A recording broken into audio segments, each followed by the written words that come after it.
वो कहते हैं ना, अपराधी चाहे जितना भी शातिर क्यों ना हो, अपने पीछे कोई ना कोई सबूत जरूर छोड़ के जाता है।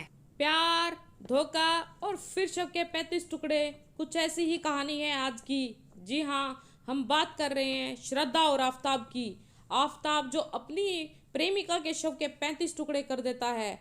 श्रद्धा और आफताब की मुलाकात एक डेटिंग ऐप के द्वारा 2019 में हुई थी। दोनों मिलते हैं और दोनों में एक दोस्ती होती है और दोस्ती कब प्यार में तब्दील हो गई दोनों को पता ही नहीं चला। दोनों ने लिव इन रिलेशन में रहना शुरू कर दिया, लेकिन किसी कारणवश 14 मई को वो दिल्ली के छतरपुर में आकर शिफ्ट हो जाते हैं।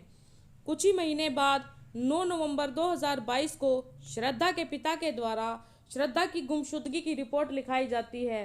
पुलिस श्रद्धा के फ्लैट में जाती है, जहां उन्हें ताला मिलता है। फिर वे उसके लिविंग पार्टनर आफताब से पूछताछ शुरू करते हैं।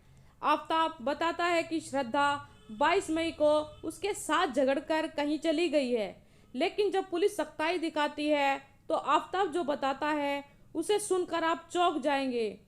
आफताब पुलिस को बताता है कि उसने 18 मई को श्रद्धा का गला दबाकर उसकी हत्या कर दी और उसके शव के 35 टुकड़े किए और उनको फ्रिज में रखा और रात के अंधेरे में सभी टुकड़ों को ले जाकर 18 दिन तक जंगल में फेंकता रहा।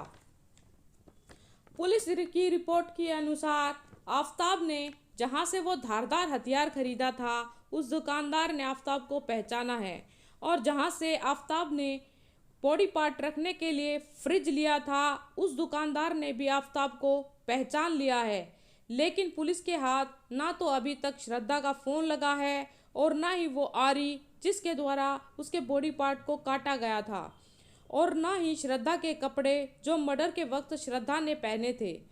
पुलिस की माने तो आफताब बता रहा है कि उसने खून से सने हुए कपड़ों को हाइड्रोक्लोरिक एसिड से धोकर उन कपड़ों को एमसीडी की गाड़ी में डाल दिया था। बहरहाल दिल्ली पुलिस आफताब की निशानदेही पर महरौली के जंगलों में 13 हड्डियां मिलने में सफल हो पाई है और इन हड्डियों को फोरेंसिक जांच के लिए भेजा गया है और श्रद्धा के पिता के डीएनए सैंपल लिए गए हैं ताकि यह पता लगाया जा सके कि ये हड्डियां श्रद्धा की ही हैं। दिल्ली पुलिस आरोप लगा रही है कि आफताब उन्हें गुमराह करने की कोशिश कर रहा है, क्योंकि आफताब पुलिस को बताता है कि श्रद्धा से उसकी आखिरी बात 22 मई को हुई थी, जबकि पुलिस आफताब को फ़ोन डिटेल से पता लगाती है कि 26 मई को श्रद्धा के नेट बैंकिंग ऐप से आफताब के खाते में 54,000 रुपये ट्रांसफ़र किए गए थे और 1 मई को श्रद्धा की इंस्टाग्राम से जो पोस्ट की गई थी वह भी लोकेशन फ़ोन की छतरपुर ही दिखाई जा रही है।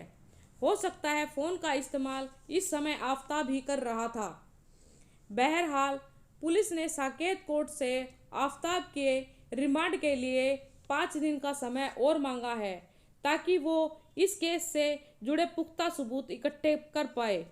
फोरेंसिक जांच टीमें आफताब के घर जांच में जुटी हुई हैं, लेकिन उन्हें किचन के अलावा कहीं खून के धब्बे नहीं मिले हैं।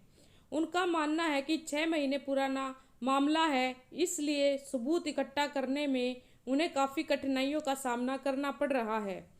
फिलहाल पुलिस ने आफताब के साथ क्राइम सीन दोहराया है और दिल्ली पुलिस ने कई टीमें बनाकर महरौली के जंगलों से सबूत खोजने में जुट गई हैं।